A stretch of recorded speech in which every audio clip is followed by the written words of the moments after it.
Hey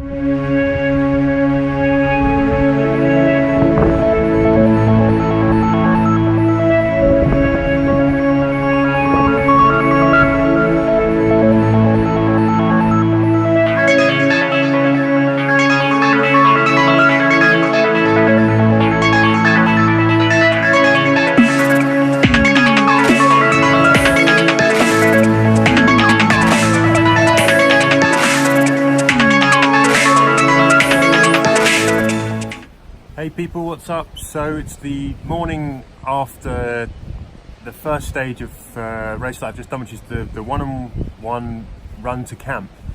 It's a two-stage ultra down just outside of Nice in southern France. The first day was about 55 kilometers with 3,200 meters of elevation. The second day was supposed to be 27 or close to 27 to 30 kilometers with about 1,500 meters of climbing. Off in the distance I can still hear the runners finishing the second day.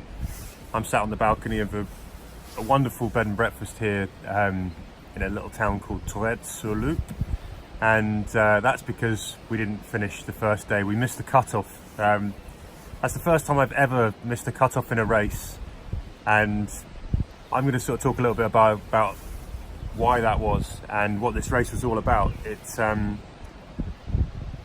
so much happened in that first. We ran 37 kilometers yesterday, and it's Lavaredo. I've done the Marathon du Mont Blanc, I've done the Marathon des Sables, done the half Marathon des Sables, so distances that are longer with just as much kind of elevation really, but this was a super technical race. I found, I would say that about 5 to 10% of it was runnable for somebody like me who comes from the UK, who isn't really often on these kind of trails, you know, very technical trails. The ups were steep and hard to run, though some people who are very much quicker and more used to this kind of terrain definitely ran them. And even on the downs, I was picking my way very slowly. So this was a really difficult course, I found, and probably one of the toughest runs I've done, which is why when we got to the aid station at 37 kilometers, after 11 hours of running, they pointed us onto the bus. It's the first time I've been on the bus early, and it's a bit of a disappointment, but I came out here to make this, it's a bit of a training run for the Lavaredo, and I wanted to have some difficulty. I wanted it to be a struggle. I wanted to try and work hard in the mountains on trails that are not comfortable, because that's exactly what I'm going to get in the Lavaredo. Although looking in comparison, the way I felt yesterday, it felt like I was 20 hours into the Lavaredo after 8 hours of doing this race. So, you know, that's a positive for me. And the you know, the DNF or the whatever disqualification, whatever you want to call it, missing the cutoff, yeah, it's a disappointment. But in the grand scheme of things, whatever, you know, you come out here to learn, and I certainly got a big learning experience. Let's talk about the first big learning experience for me was, there's a section about 9.3 kilometers into this race where you have to do via ferrata. So for those who don't know, that is essentially you're clipping in with a harness onto ropes that help you get up sort of slightly steeper sort of mountain sections. When I say steep, this was kind of in my head. I'm not a climber. This was climbing and picking a route. And the problem with this is we were right at the back of the queue. I'm slightly afraid of heights, so we stayed far back, really to. I didn't want to have the pressure of people wanting to pass me or holding them up and all of that. So, but what that meant is we waited on the mountain for 2.5 hours. Well, it took us 2.5 hours to do 600 meters of this via ferrata section. So we came out of the first 11k took us 4 hours, and that is mentally and physically just a bit of it's a breaker, you know. When you come into these races, you sort of make a bargain with yourself, I think, that you know, you convince your mind and your body that this is what you've got to do today. It's going to be 12 hours, 15 hours, get your head into that space, and then you can manage it. If you go into these races and you don't understand that, or there's a surprise that this is going to take you 3 times as long, it's a mental problem. So I think that's a really good takeaway from this. You've got to get your head in the space, and I thought I'd done my research. 3,000 meters of climbing over 55 kilometers is not dissimilar to the races that I'd done in the UK in Sussex and on the Jurassic Coast, where I did 50 Ks with 2,400. But boy, was this different. Those races took me 6.5 hours. I'd gone into this race looking at the cut-offs and looking at what was in front of me, thinking 8 to 10 tops. So when I stepped off the Via Ferrata section after 4 hours and something, you know, it was a bit of a mental blow, and I didn't cope well with that, if I'm really honest. I didn't cope well with the idea that then I knew that we were going to be in for a long day, and also, although they extended the cut-off times, I've never really experienced that where I've been pushing and working hard and not really moving too slowly, I thought, for these kind of races, and still missing the cut-off. I'm normally really a middle of the pack runner, so that should give you some insight into sort of how technical this terrain was. And you know, we covered everything from, I don't know, there's that Via Ferrata climb where you've got a harness and a helmet on, something I've not done. At points we went up high and we were sort of trudging through snow. There were lots and lots of climbs and peaks and drops, and I just didn't think there were very few places where you could get a rhythm of actually running and making ground.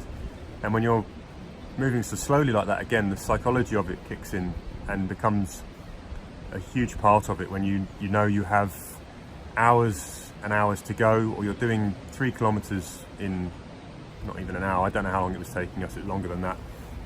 You know, it's mentally quite tough.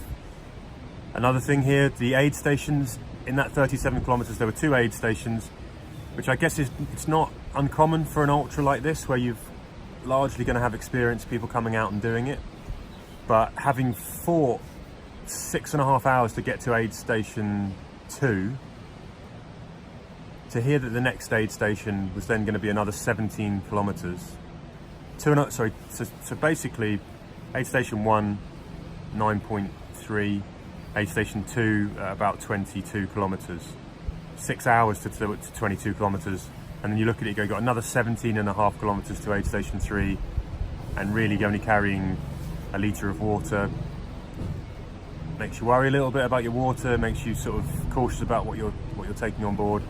And it just feels long. You know, it's nice to have races where it's punctuated with opportunities to catch your breath and even just see some other people and know that you're a little bit close to civilization. Maybe that's me being a weak urban sort of runner normally, or marathon runner, and I still haven't found my mountain legs properly. And yesterday was a big experience for that, and I have to take positives out of it. I could be down in the dumps and a bit miserable that I'm not out there running day 2, but you know, I deliberately didn't use poles to try and build some strength in the legs, so that when I go to the Lavaredo and I've got my poles, I should feel a bit of a benefit.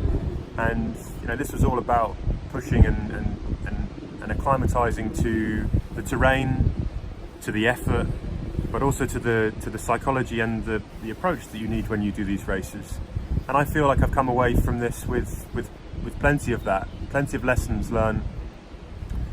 And so I'm pretty happy. That another thing I should say is that the body certainly was taking a bit of a battering, and one of the reasons that we stepped off was I had some twinges in my knee, and I didn't think that, well, had we not missed the cutoff anyway, I didn't think that we were going to be able to push on through, and I had to play the long game.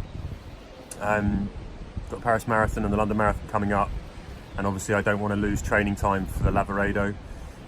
So I said in some videos I put on Instagram during the race that the body is more important than the ego. You know, it hurts a little bit not finishing, and yeah, it's another one, it's another DNF on the old running CV, but at the end of the day, you've got to come back and be able to train and keep going for the next one. What else can I tell you about this particular race? I mean, the trails. So if you're thinking of coming to the One&1 Ultra, it's beautiful here, and the scenery was amazing, incredible. It's a good spirit here, but I would say that this is a race that's more geared towards good mountain runners, good ultra mountain runners. It's not, you know, it's not for those who are going to be stepping up for the first time to come and do something like this, because you've got to be quick. Those cut-off times actually are quite stringent, Normally, again, this is something I studied the book, and normally the cut-off times show you really there's quite a bit of leeway if you're middle of a pack kind of guy like me, and you never really touch those cut-offs. Even moving at the pace I was moving at yesterday, we were close on them. So I think there are lots of bits that they expect you to run here, and if you're not a very capable mountain runner, I don't think you'll be running them. Either the incline is too steep or the down is too technical, and so this is for the people who are very, very much accustomed to that. It was raining when we got into camp as well, miserable. There's nothing worse than camping in the rain, and I could see that a lot of people coming back for the last 2 hours in the rain are going to have to get up and go again this morning in their wet clothes. That is going to be a huge challenge. So that's something to factor in when you're coming to camp here. You're going to suffer in that way, and that's got nothing to do with what you're doing out on the course. But putting on a wet t-shirt this morning and getting up and going out and going again, some people are not going to like that. I didn't, and I didn't camp last night. I got a taxi and stayed in a hotel and had a lovely breakfast this morning because it was freezing. You know, when we got into the camp, it was very, very cold. There are showers. Your tents are all set up. There's beers and lovely food that they put on, and that's amazing. The organisation could be better, certainly for this One&1 Ultra. There were silly things they did. All of our Via Ferrata kit that you would need for day 2, they left out in the rain, so it's all wet. So all those people getting up this morning were going to put on Via Ferrata kit that was damp or soaking, nasty. And all the bags, they put them under open-sided tents, tarpaulin, that were getting soaked. Everybody's kit, unless you wrapped it in bags inside the bag or you had a waterproof bag, your kit was going to be wet. And that was silly. They had a truck that they could have just put the bags in whilst it was pouring down with rain, or just put them in people's tents. They were all numbered. So little bits of detail, I think, just slipped here, and it's not the best organised race. There were lots of things that I think could have been done much better. That's not to say it's not fun, and if you want a serious challenge and you want to come to a beautiful part of the world, then this is really good. It's a couple of hours from London to Nice if you're from the UK, if you want to fly, so, and then 20 minutes from Nice in a taxi out to this part, and you're at the race start. It's very small. It's a collection of race numbers, and all of those things was sort of pretty much straightforward, and the whole experience has been positive, and I'd recommend it for anyone who is who's a good runner on the trails, who's looking for something a little bit different. If you're really up at the top end and you're pushing kind of the elite level, then I think you'll enjoy it here, because there's lots of very good runners who come in a very small community here, and I think this is your kind of race. You'll really enjoy the test of it. We spoke to there's 2 American guys who are staying in our bed and breakfast. They came 3rd overall, and they've run Western States. They're clearly good runners, and we met them after the race yesterday. They struggled a lot, so it's not easy. I take that away. I'll have that when the really good guys struggle as well. And that's it. So I've been banging on a little bit on Instagram about acceptance, and how you've got to, that word meant a lot in a couple of races that I've done recently, where you just got to get your head around what's in front of you and accept that that's what you have to do, not think too much about what's coming next. And yesterday was a big lesson in acceptance, and I accepted quite a lot, and then my acceptance ran out. So that is it. But it's another 37 k's in the legs. I feel stronger, I feel good this morning, I'm happy, and lessons learned. I've never climbed before, never done Via Ferrata. I'm afraid of heights. That was a big challenge for me mentally as well, so I'm glad to have overcome that. And yeah, it's onwards and upwards. If you want to know anything more about the One&1 Run to Camp, then post some comments, check out the website, manvmiles.co.uk, hit me up on Instagram at manvmiles, and I'll be happy to answer any questions you might have. But that's it from Tret-sur-Loup and the One&1 Run to Camp Ultra. Au revoir.